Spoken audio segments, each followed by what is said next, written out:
This is what I do when I wait for the YouTube thing to go live. I just start angrily tapping my fork on the table. So this is I think it's the fifth day that I've gone live in a row. Yeah, it has to be because no, I don't remember what day I started this on. It was probably a Monday, so maybe that would make this the sixth day. I'm already days, you guys. So I am surrounded by a giant pile of food. I've kind of holed in for the night, and I just want to share what I'm about to eat. And I'm not just going to sit and eat in front of you, although I am going to try to do that, and we'll see how super awkward it is. But I want to talk about the food because I feel like everything that I have before me on my table is a good gateway to just discussing vegan food in general. My background as a trained chef, so I went to a culinary school in Austin. It would have been a very long time ago. That was back in 2013. And then I've spent some time working in kitchens. Really didn't love that gig, but I do love cooking. So what that means is a lot of the time when I eat at a restaurant, I'm kind of underwhelmed. It's like, I probably cook something better for myself at home and for half the price, right? So less than half, like way more than that. So I guess I can be a little bit critical. But that's kind of what makes it fun. So I like thinking about how they're putting things together. Maybe I'll just share ideas of, how I might improve things. We'll just talk about cooking, which you can't really go wrong with. So I have a few salads, and this basically, I just ordered the most random things on the menu. I have a few salads and like random vegetables and a sandwich. So this isn't like some crazy, this is like a stay home kind of comfort food thing, but it's not like the height of thing that I ordered. And this is what I'm going to start with is Chinese dumplings. And from what I recall, here's dumpling, nice and pan fried. It feels a little thick, like the dough feels a little thick for these, but I guess we'll see. The filling has it captivated me because wood ear mushrooms were one of the filling. Like start shaking this dumpling, it's gonna fly off my fork. But yeah, I love wood ear mushrooms. They're one of my favorite mushrooms of all time. So anytime I see that on the menu, I'm like, yep, getting that.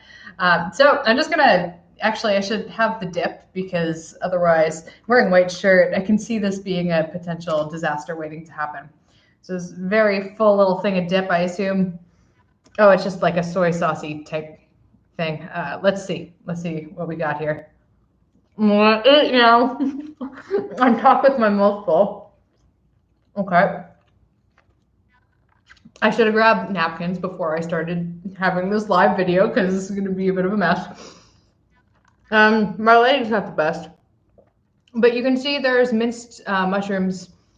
It's not super flavorful. Most of it's coming from the sauce, and the dough is really thick, but it's pretty good. I kind of want to taste the sauce just on its own. I'm a huge proponent of sauces. You can have the most boring meal of all time, and a good sauce is gonna like just make everything taste way fancier than it is. And a good sauce is really easy to make too.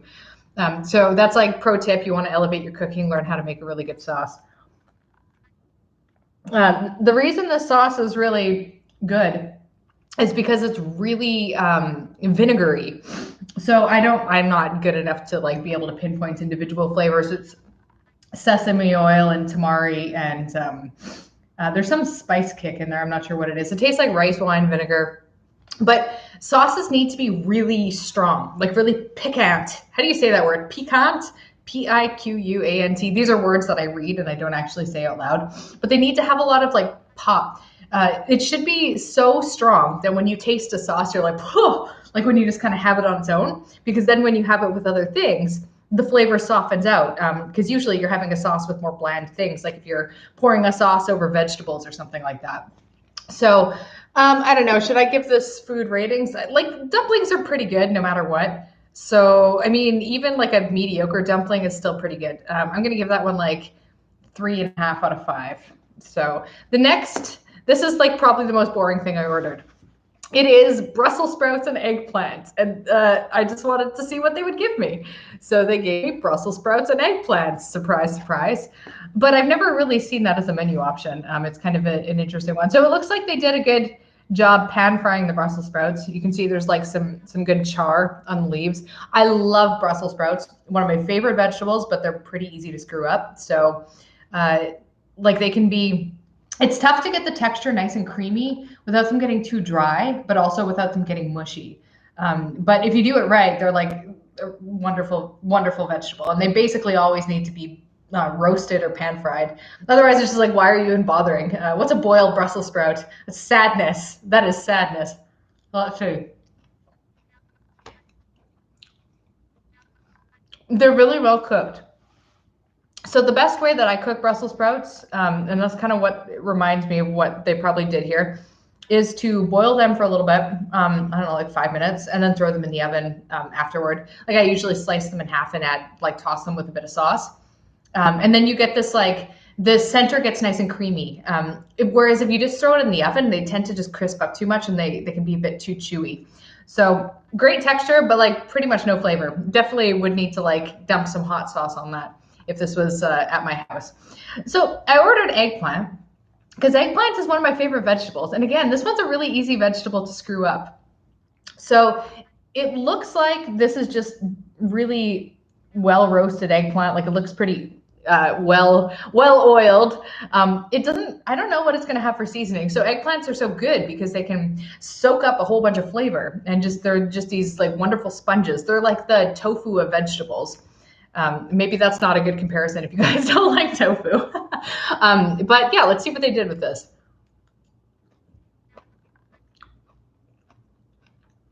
They did lightly season it. I'm trying to figure out, it's kind of sweet. Like the flavor on that is kind of sweet. Not bad. Brussels sprouts and eggplant, like it's fine. I'm going to eat it. It's like not going to disturb my palate, but I'm not like wowed or anything. I'll just give those ones like 2.5 out of 5. So they get half points because they were cooked fine. The eggplant's just a little bit too chewy for me. But I'm really picky about eggplant, so that's why I ordered it. Okay, before I start digging into this one, I ordered a vegan potato salad. So this is gonna be onion, celery, lots of mayo. Now, I ordered a bunch of things that I can be really picky about.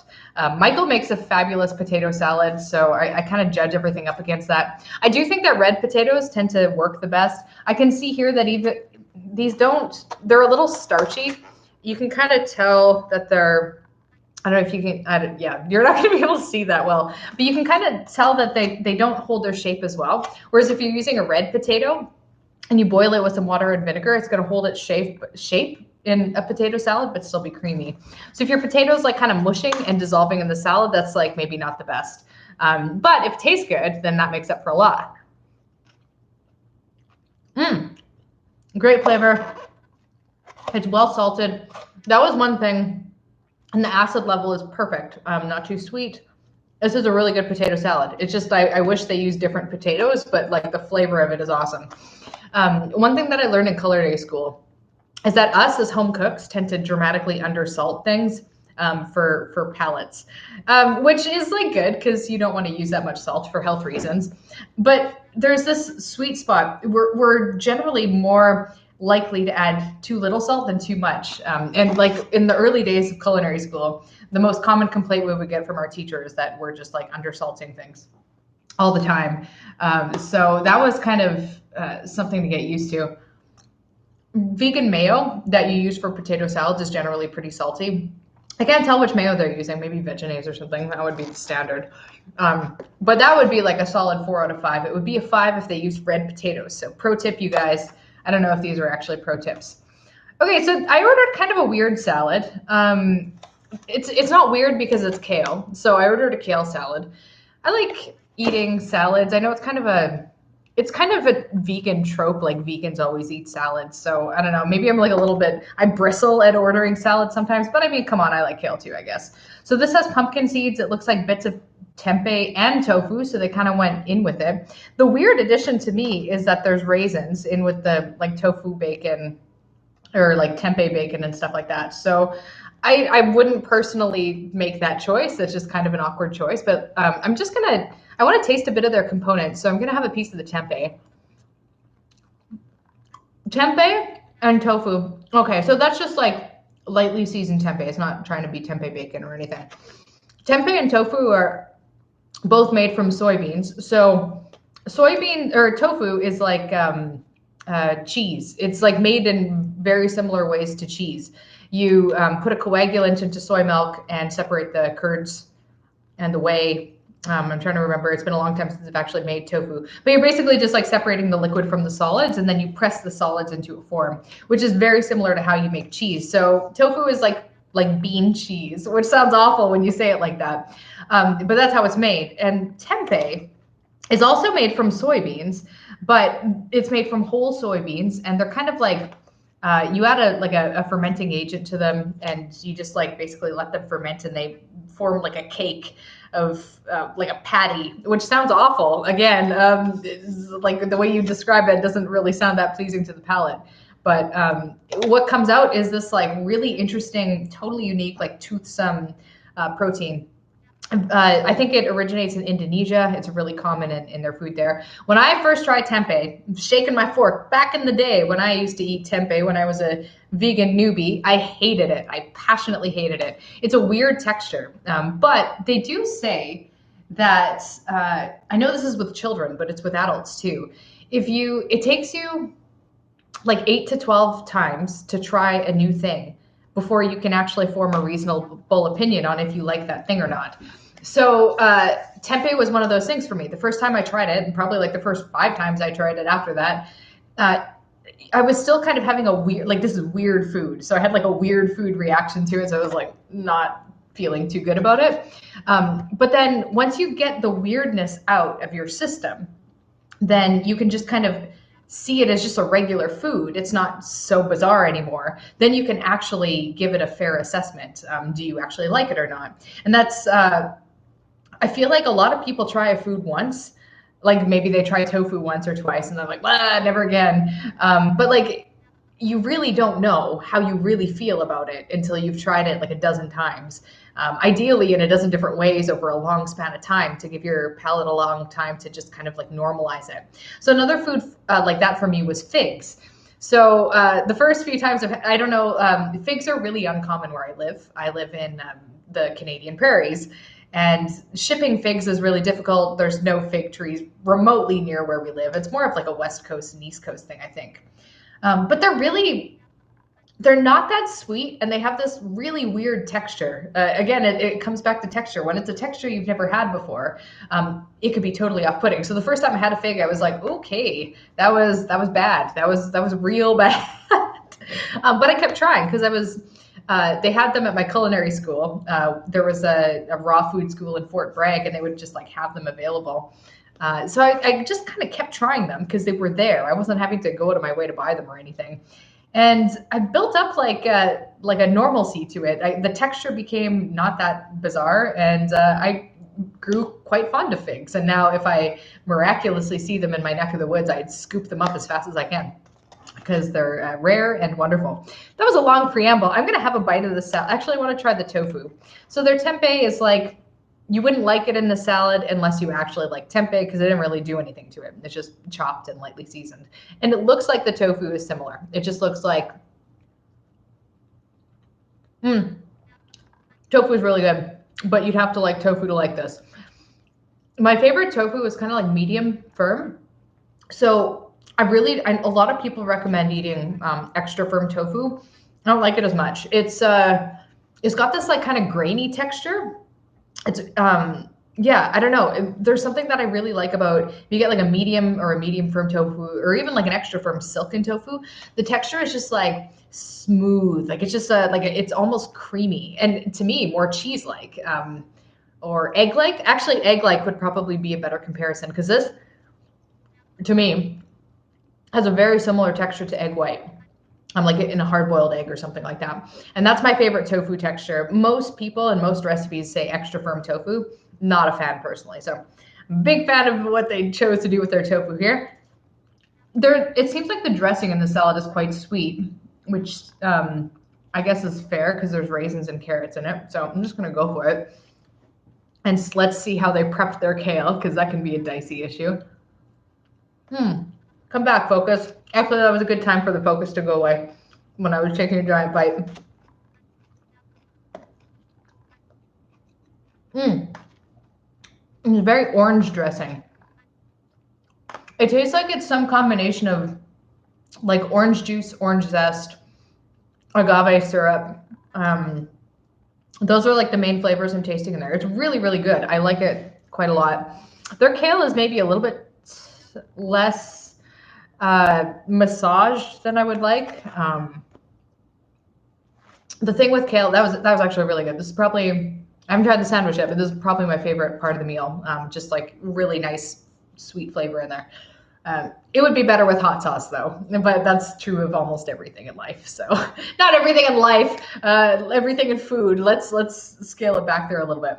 But kale is notoriously annoying to work with because if you've ever tried to eat it raw, it's like it takes you 20 years to chew it. So the best way to prepare it, if you want to eat it raw, is to chop it all up. I like to actually finely shred it, so they're just in like really thin little ribbons. That's my favorite way. So I'm not eating like big hunks of kale. I don't like that as much unless I'm steaming it or cooking it. But if I'm eating it in a salad, I like it really nicely finely shredded. But then you just get in there with your hands and you like give it a good massage. You give it a good squeeze, even without adding any dressing or any salt or anything like that. You'll soften the fibers of the kale so that instead of being really stiff, it starts to break down almost like it would when you cook it. And the texture becomes like it turns a bright green. So it goes from that kind of pale green to this really bright, vibrant green, and just looks much more appetizing to eat and tastes much more appetizing to eat. That last sentence didn't make sense, but I was thinking, yeah, just bear with me, guys. I think that's all I had to say about the kale. I feel like I lost my train of thought, but I am looking at the sandwich, and sandwiches are totally boring to order, I know, but I think they gave me a pickle. It's kind of covered in sprouts right now. Let me just get a grip on this. This looks like a daikon radish pickle, which I'm really hyped about. Big fan of daikon radish and radishes in general. It's really sweet and not sour. Totally disappointing. I was like biting into a pickle thinking it's going to be a dill pickle, and you get like a sweet gherkin or something like that. Ooh, not my favorite. But daikon radishes. If you think radishes are a little bit too hot for you, like you don't like how intense they are, you should buy a daikon radish because they're so much milder, but they're really like crisp and delicious. Oh, hi, Bluster Troy. What's my favorite sandwich? I don't know. I guess we're about to find, favorite is a different question than the sandwich that I eat the most. So the sandwich that I eat the most would be a grilled cheese sandwich. Jane and I do that a lot. That's a pretty common thing to have with our soups. And I do them vegan, so we just use like vegan cheese. We almost always just like switch it up. We don't usually buy the same cheese every time. I really like BLTs, stuff like that. When they do it with like tempeh and tofu, like I'm a big fan. I love breakfast sandwiches. So something that has like a little bit of cheese, like an English muffin, which are very easy to make from scratch, by the way. They do not take long for something that needs to be leavened with like some type of like vegan breakfast sausage patty with some type of lightly cooked medium tofu. I was talking before about the medium firm tofu, how it has that egg texture. You just like cut that in a square and just lightly season it and pan fry it on the pan, and you have this like perfect, gooey, wonderful breakfast sandwich. That might be my favorite. Not something I eat every day though. That would be like a special occasion.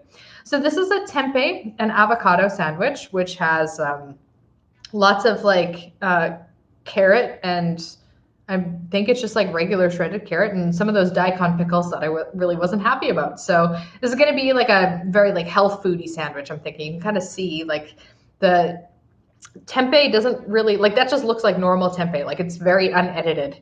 It doesn't look like super seasoned or anything like that. So we'll see where the avocado is on the seasoning planet. Yeah, there's no elegant way to eat a bite of sandwich on the camera, so I'm just gonna go for it. Right in the middle too, so I'm probably gonna get it all over my face. It'll be super charming. Very charming.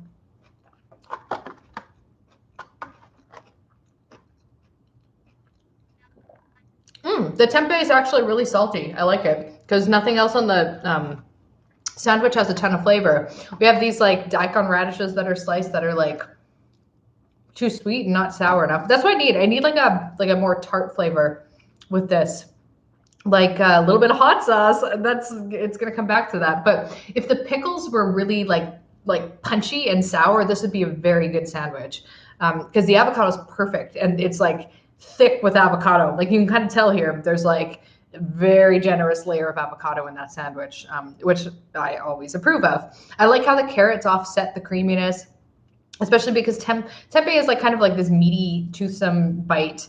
Avocado is obviously super creamy. We've got the crunch of the carrots and the crunch of the radish, and like the bread is just like bread. It's like health bread. I don't know, like whole wheat, whatever standard. So nothing to write home about there. But a little bit of acid. That, you know what? If you're like eating a meal and you're like, man, this could be better, but I don't know how it could be better. It's going to be one of two things. It's going to be a bit of salt, and it's probably going to be a bit of something sour. So vinegars like apple cider vinegar, rice wine vinegar, red wine, balsamic I use all the time. Balsamic vinegars, just singular, not plural. Balsamic vinegar, tamari, mushrooms, just sauteed in a pan. Oh, so good. It's such a good combination. Actually, you could do the exact same combination with Swiss chard. Beautiful, just like lightly pan steamed with those seasonings. And it's just like, it's so simple. If you want to like go an extra mile, you could add some garlic, and you've got yourself a really good side dish. So I think that's my food tour. It was fun chatting about food with you guys. I didn't realize I've been going on and on for 20 minutes. So I appreciate those of you who have joined and those of you who have watched. I love talking about food, and I anticipate that I'll be talking about it much more in the future. So thanks for sharing a few bites of supper with me. I'm going to end this video so I can have more than one bite of everything now. Yeah, not very good at saying like wise parting words or anything like that. But yeah, thanks again, and I'll talk to you tomorrow.